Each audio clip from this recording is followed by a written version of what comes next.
मुंबई महापालिका निवडणुकीनंतर आता राजकीय घडामोडींना मुंबईच्या राजकीय घडामोडींना अजून वेग आलेला आहे। महापौर उपमहापौर यांची निवड होताच आता पदाधिकारी निवडीची प्रक्रिया जी आहे ती वेगाने सुरू झालेली आहे। मुंबई महापालिकेतील स्वीकृत नगरसेवकांची निवड 28 फेब्रुवारीला केली जाईल अशी सध्या एक राजकीय वर्तुळात चर्चा आहे आणि ती तारीख मिळालेली आहे 28 फेब्रुवारीची।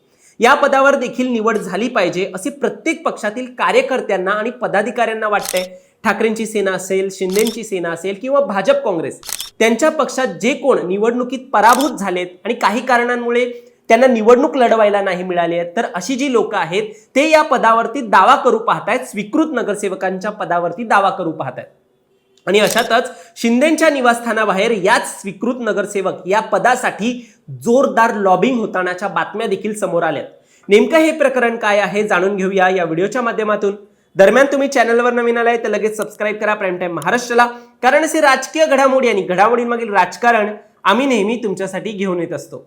माझं नाव ओंकार साळवी आणि या विषयाला आपण सुरुवातीपासून सुरू करूया। तर मंडळी, उपमुख्यमंत्री एकनाथ शिंदे यांच्या शिवसेनेत स्वीकृत नगरसेवकांच्या पदांसाठी जोरदार लॉबिंग सुरू असल्याची चर्चा राजकीय वर्तुळात रंगली आहे। पालिकेत शिवसेनेच्या वाट्याला शिंदेंच्या शिवसेनेच्या वाट्याला आलेल्या स्वीकृत नगरसेवकांच्या 2 जागांसाठी फक्त आणि फक्त 2 जागांसाठी अनेक इच्छुकांनी मोर्चेबांधणी सुरू केली आहे। जागा फक्त 2 आहेत, पण ही जागा मिळावी म्हणून शिंदेंचे काही माजी नगरसेवक तसेच पराभूत उमेदवार उपमुख्यमंत्री एकनाथ शिंदे यांचं निवासस्थान असलेल्या नंदनवन बंगल्यावर फेऱ्या मारताना दिसत आहेत। माध्यमांनी सूत्रांच्या हवाल्याने सांगितलंय की स्वीकृत नगरसेवक पदासाठी वरिष्ठ नेत्यांकडे काही माजी नगरसेवक तसेच पराभूत उमेदवार शिफारशी घेऊन जात आहेत आणि त्यांचे संपर्क वाढवण्याचा प्रयत्न करत आहेत। या सगळ्यात एबीपीने बातमी दिली आहे की 2 जणांची शिंदेंच्या शिवसेनेत नावं चर्चेत आहेत स्वीकृत नगरसेवकांसाठी। बोरिवलीचे माजी नगरसेवक बाळकृष्ण ब्रीद आणि आमदार प्रकाश सुर्वे यांचे सुपुत्र जे आहेत राज सुर्वे यांच्या नावाची राजकीय वर्तुळात जोरदार चर्चा सुरू असल्याचं एबीपीने सांगितलंय। मिळालेल्या माहितीनुसार पालिकेच्या निवडणुकीवेळी शिंदेंच्या पक्षाने बाळकृष्ण ब्रीद यांना एबी फॉर्म दिला होता, मात्र काही कागदोपत्री त्रुटींमुळे आणि अभावांमुळे त्यांना उमेदवारी अर्ज भरता आला नाही। त्यावेळी त्यांनी पक्षाने दिलेला एबी फॉर्म हा अपक्ष उमेदवाराला दिला। या पार्श्वभूमीवर मग पक्षाकडून त्यांना पुन्हा संधी दिली जाऊ शकते अशी शक्यता आता व्यक्त केली जाते। तसेच आमदार प्रकाश सुर्वे यांनी देखील आपल्या मुलाला उमेदवारी मिळावी यासाठी आग्रही भूमिका घेतली होती, मात्र त्यावेळी तिकीट न मिळाल्याने ते नाराज असल्याची चर्चा होती।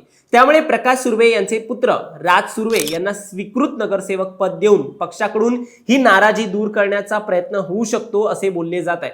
स्वीकृत नगरसेवकांच्या 2 जागांसाठी सुरू असलेल्या या अशा लॉबिंगमुळे शिवसेनेत अंतर्गत हालचालींना वेग आलाय। अखेर पक्ष नेतृत्व कोणाला संधी देणार याकडे आता शिंदेंच्या पक्षांमध्ये सगळ्यांचं लक्ष लागलंय। शिंदेंच्या पक्षात लॉबिंग सुरू असली तरी ठाकरेंच्या पक्षात देखील काहीशी अशीच परिस्थिती आहे। या एका पदासाठी स्वीकृत नगरसेवक या पदासाठी मनसे आणि ठाकरेंची सेना यामध्ये बिनसलं असल्याचं माध्यमे सांगतायत। याबद्दलची माहिती आम्ही या अगोदर चॅनलवर दिली होती।